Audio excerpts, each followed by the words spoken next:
Munini wa President Rigathi Gachagua kwi umuthi ni wakwatiania na makili ma ene chathini cha kuvoya mia andu miongo thanthatu na umwe alama natiwe ni thayu kumana na mbua mbingi ya wanange kwa kisioni cha Mai Mahiu kauntini ya Nakuru. Gachagua ni waikithisia misi ila inakunikie kana serikali niende na kumandana kana kumamandhia mawikalo ayumbula kana serikali ni vathite silingi milioni $300 kwa kanyumba nzao kwa alama na kunikie kana mana kuwe nyumba sio ni kiwu cha mbua isu Beni Musau nukutwela siambe yange. Munini wa Musumbe Rigathi Gachagua ni wakwatiania na ndongo ikauta ovamana ene thini wa mboya si mwanya sia kumalilikana alama na isi mathayo mo kumana na mbanga ya kiwu kisioni cha Mai Mahiu kauntini ya Nakuru na vala watha na serikali taivathite kimanza cha milioni $300 kumakia misi ene aya alama na atiwa matena mawikalo.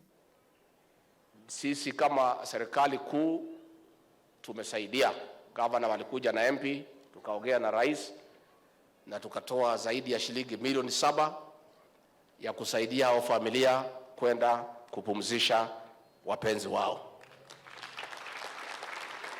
So every family around here 150,000, wale wa mbali kidogo 200,000. Kwanza, that is to assist the people. Nataka nimshukuru huyu Governor Susan Kihika ya kwamba amelipa all the hospital bills and mortuary charges so that these people do not have that burden.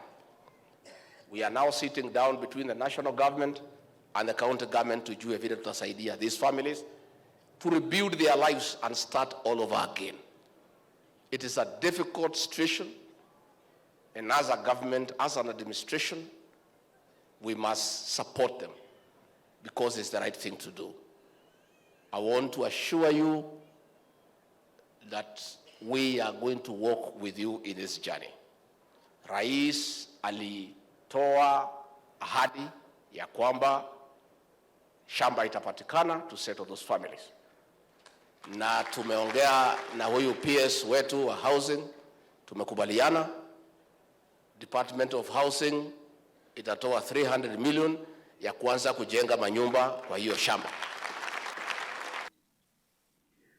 Oingi Gachagua ni waweta serikali tayina mivango kauta ya kuikithia ni atungi ya wasi wa malelu ovamana iyao ulaumanite na mbua ko aimwenda Minister Mutheni wa Kiwu Zachary Njeru kuikithia soko wa Mai Mahiu ni wakwatanwe na kiwu kitheu cha kutumiwa ni ene nthi. Again, vile mumeagiza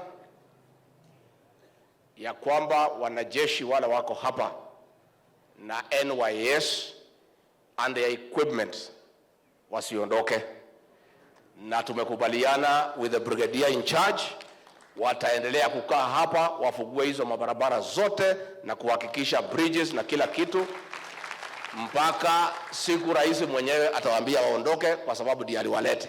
Mambo ya barabara ya kutoka Mai Mahiu kwenda Kijabe, tumekubaliana na waziri wa barabara Bwana Kipchumba Murkomen.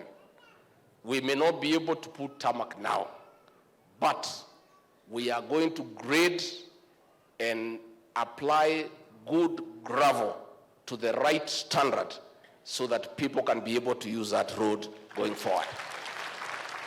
Dongo ikauta sivo sia kiuteti sia makanisa ovamana ene nthi alama evikite mboya nithi ni sia kathia itambia serikali ya kwiyumilia na kutethesia ene nthi alama minite na ukomana na mbanga ya kiwu isioni kivathukanio vanthi ya Kenya. So I want to also thank the national government. We have worked very harmoniously, very well together, led by together with the administration, the RC and the county commissioner and the county security team. You've done us very well because you've been really a present help during a very difficult time. Wananchi, security starts with us. Pahali unaweza jisaidia, please jisaidie kabla serikali ikuje na nguvu yake yote. Vilingi wa Mauvo Mutongoi TV, nyeneta wa Ben Musau.